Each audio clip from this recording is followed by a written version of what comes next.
Assalamualaikum warahmatullahi wabarakatuh Ustaz. Waalaikumsalam warahmatullahi wabarakatuh. Maaf Ustaz izin bertanya, saya langsung ke pertanyaannya. Saya sering melakukan hal yang tidak semestinya. Saya menyadari akan hal itu salah. Namun lagi-lagi saya melakukan kesalahan atau dosa tersebut dosa tersebut. Terlebih susah dalam mengendalikan syahwat dikarenakan pengalaman buruk yang pernah saya alami di waktu sebelumnya. Apakah saya masih diberikan kesempatan untuk memperbaiki semuanya Ustaz? Quran surah keempat An-Nisa di ayat yang ke-17. A'udzubillahi minasyaitonirrajim. Bismillahirrahmanirrahim. Innamat taubatu 'ala Allahi lilladzina ya'maluna as-su'a bijahalatin tsumma yatubuna min qarib. Orang-orang yang mau kembali kepada Allah dengan taubat itu, maka lakukanlah ketika ia sadar ia salah segera taubat. Ya. Jadi taubat itu jangan ketika Anda kerjakan misalnya terjadi lagi Anda simpulkan enggak diterima. Jangan begitu. Maksudnya terus taubati sampai di titik Anda menyesali itu. Jangan berhenti. Ya. Makanya disebutnya dengan tawab. Allahnya menerima tawab, hambanya menghadap tawab. Jamaknya tawabin. Nah, orang yang terus begitu dicintai oleh Allah. Dalilnya mana? Quran surah kedua Al-Baqarah di ayat ke-222. 222. Kan? Innallaha yuhibbut tawwabina. Innallaha yuhibbut tawwabin. Allah sangat mencintai orang-orang yang terus bertaubat.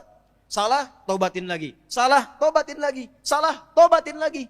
Sampai kita merasakan titik jenuh dalam bermaksiat dan kembali kepada taubat.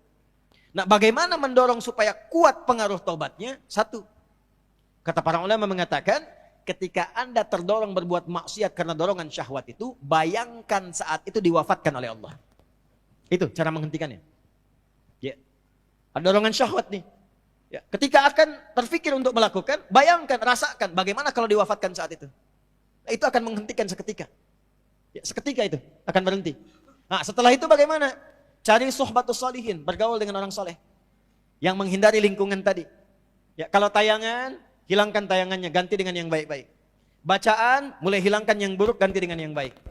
Untuk menemukan itu, bergaul dengan orang soleh. Lihat, Anda pelajar di kampus, cari orang soleh. Ya, temani dia terus. Temani, supaya mendapatkan bagian dari kesolehannya.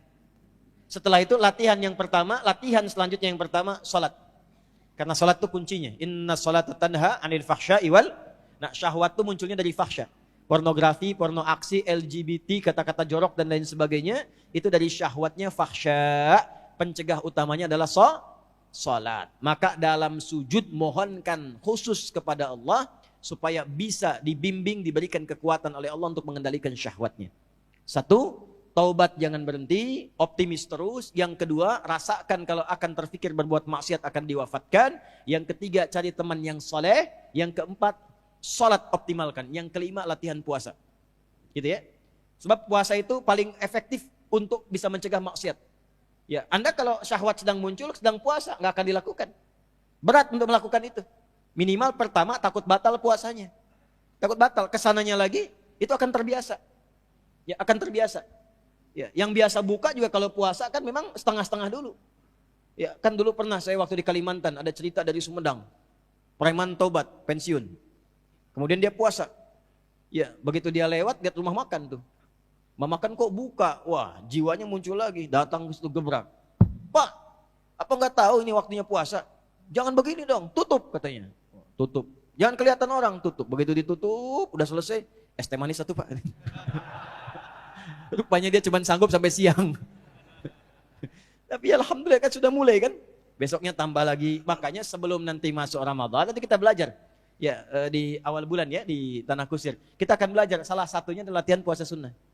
Itulah sebabnya nanti kenapa Sya'ban Nabi banyak puasa sunnah.